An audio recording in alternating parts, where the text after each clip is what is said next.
Everybody, this is Amy Scott from Nomadtopia, and I'm here today with Nathan Agin from Nonstop Awesomeness. And we're going to talk a bit about staying healthy on the road and creating routines that allow you to continue, kind of your optimal state of being no matter where you are. And I know from experience that this is a really challenging and important topic. So thanks for being here, Nathan. Absolutely, my pleasure. Thank you, Amy, so much. And it's fun to talk with somebody who really knows, what I've been going through and knows the challenges of full-time travel and then to just look at, well, what are the things that you and I might be doing on our extreme side of travel or living, and then what can everyone else just pull out of that, for their day-to-day things? Because I'll say, at least for myself, my day-to-day is probably pretty similar to most people's. I just have more plane or train or bus or car rides. That's the real difference. You wake up, you got to eat, you want to do some work, maybe you want to go outside, you want to exercise. It's what normal people are doing everywhere. Yeah, absolutely, that's true. Right, it's not like we're on vacation all the time. Exactly. So I'll just kind of, give everybody a quick overview of what I'm doing and how I got to this point. And then we can get into some questions and then do a little optimal living audit on you and see, see where you are. So actually this week, 2 years ago, was when I started my travels. So I had been living in Los Angeles for about 11 years, was acting out there, doing well with that. But then just got to this point where wasn't really fired up about that anymore. Knew I liked travel, the little bit I had done, and my brain started going a mile a minute of, well, what, if I didn't need to be in LA, what could I do and what could be possible? And and then it became this whole, let me just keep bouncing around from place to place. And, everybody will ask, well, how long are you doing this? And my answer is until I don't want to do it. And I still love doing it. I still really enjoy it. Of course, there are challenging days. And then there are amazing days that it's just this is why I'm doing it. And personally, I've been mainly around the U.S. Over the last couple of years. And just, there's so much around this country. It's just so many different parts. So it's been really exciting to explore this country that I'd never really seen. I have some projects that are occupying my time, including developing a travel show around the healthiest places to eat when you travel. So just filmed the pilot, and now we're in the process of putting that together and moving forward with that. So that's a quick look at where I'm at. Awesome. That sounds great. And so would you say that did you consider yourself a pretty healthy person before you started this trip? When did that part of it kind of come into play? I would say probably a year or more before I started traveling. I was definitely thinking more about certainly what I was eating, but I didn't really, I think I exercised. Well, I think, I had a bicycle in LA, but I didn't really make exercise a priority. And I didn't meditate regularly. I actually just this week hit 900 days in a row of meditation every day, which has been, a real commitment for me. And it's been a real huge just shift in my life because of that practice. Daily practice gotten me through so much and has really helped me. So, in some ways I started to think about it, but I know now, even after 2 years of travel, I am healthier than I've ever been, including when I was living in Los Angeles, in one place, one stationary spot for 11 years. I am way more healthier now than I ever was back then. And I think I just kind of got lucky because the first place I went was to the Big Island of Hawaii, and I was working on this organic farm, and so I had all this great stuff available. And then I went over to Kauai and hung out with a couple guys that I, was couch surfing with, and they were really into eating healthy and, and just the quality of foods available on those islands are just unbelievable. And you're just eating some of the best foods possible. And so when I left Hawaii, there was this, moment of well, I don't want to start eating junk. I've been having the good stuff, and I don't want to now eat the travelers regular diet of white bread and ramen noodles. Like I know what good food is, and I know what it does for me. So in my own way, I want to see how I can keep that going. And so that's really where it came out of. Yeah, that makes sense. And it's definitely notable for you to say that you're healthier now than you were before. Because I can say for myself, I've been, on the road for 4 months, and I am not the healthiest I've ever been by far.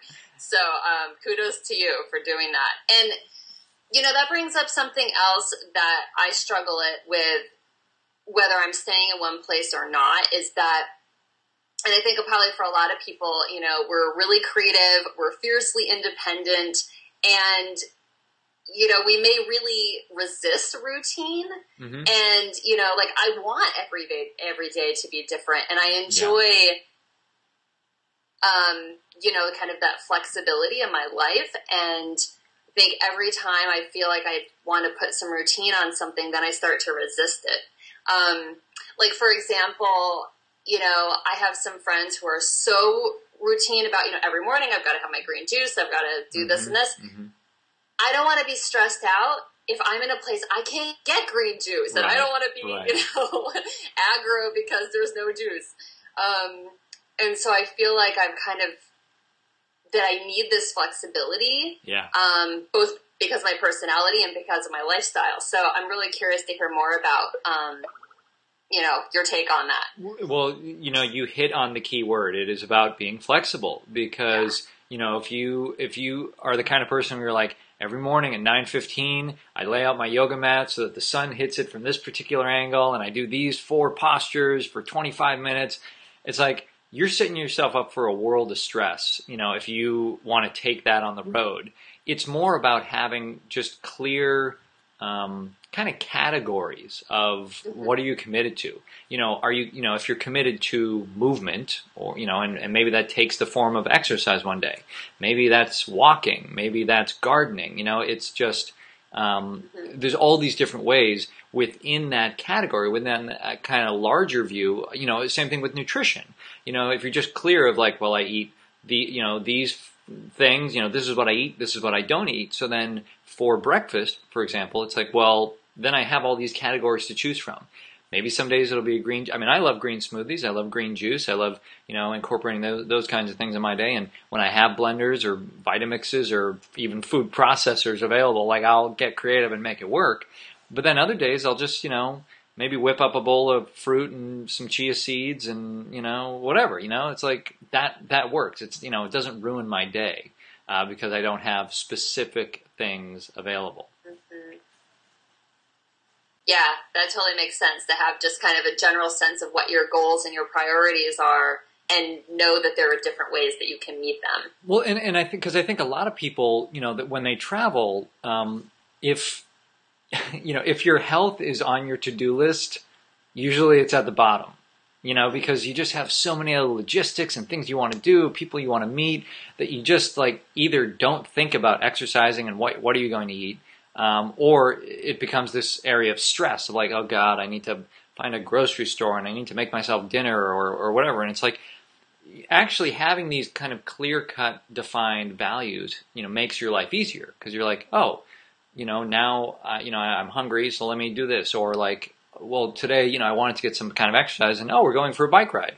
Great, done. Mm-hmm. It doesn't have to be, my Pilates class or whatever, anything like that. It's having that commitment to those fundamentals. And I mean, real quickly, because it's, when you're moving around, when you're traveling, whether it's for a weekend or a week or long term, as your environment changes, you need to be the foundation. You need to have something to come back to. And that's why I meditate every day. That's why I really focus on my nutrition, because everything else is changing. Like I need something to keep me sane.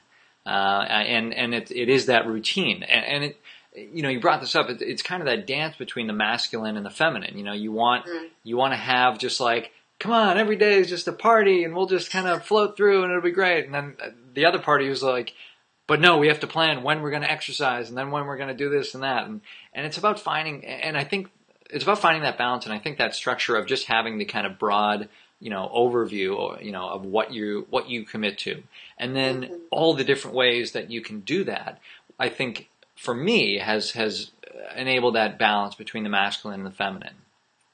Yeah, that's a great way to put it. And I think the other thing that happens a lot for people in our situation is that it's easy to think that you're on vacation. And,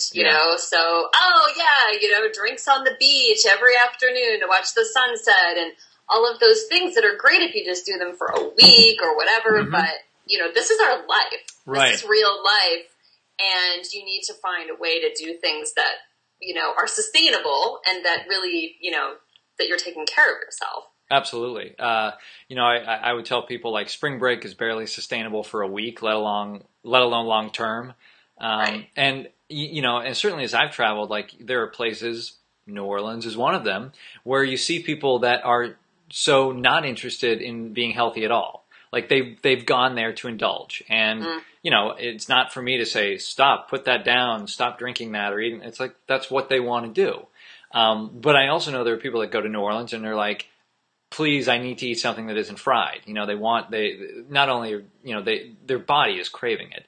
And so I think there's definitely a way to, if you want to go out for something that may be indulgent or rich or crazy, there are a couple schools of thought. Either it's like 80% of the time eat what you know to be healthy and 20% make allowances, or if you want to go even further, 90% and 10%, but just the vast majority. A lot of times people are like, well, you should be eating a majority of, fruits and vegetables or things like that. Well, we're not talking about like 51%, we're talking like 75 to 80% or more, like you want it to be the very healthy stuff, the things that everybody agrees on are healthy.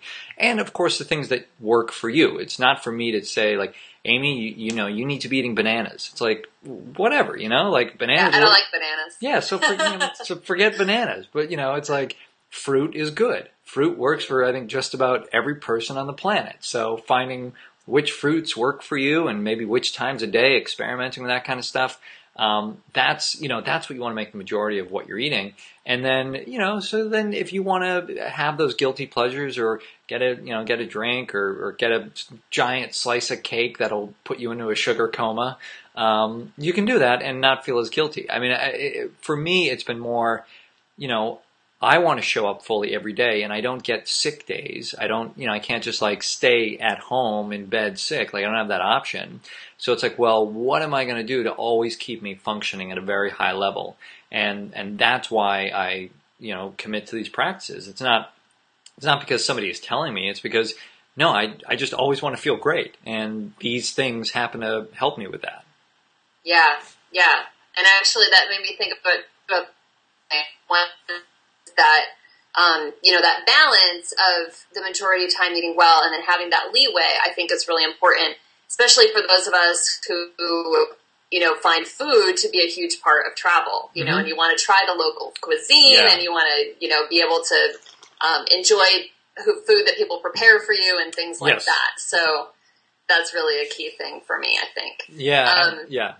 And also I was just thinking about us being normally away from, kind of our regular medical routine also. Like, we don't have our, normal doctor down the street. Right. We can go visit anytime we don't feel well. And so that's yet another reason to keep yourself in optimal condition.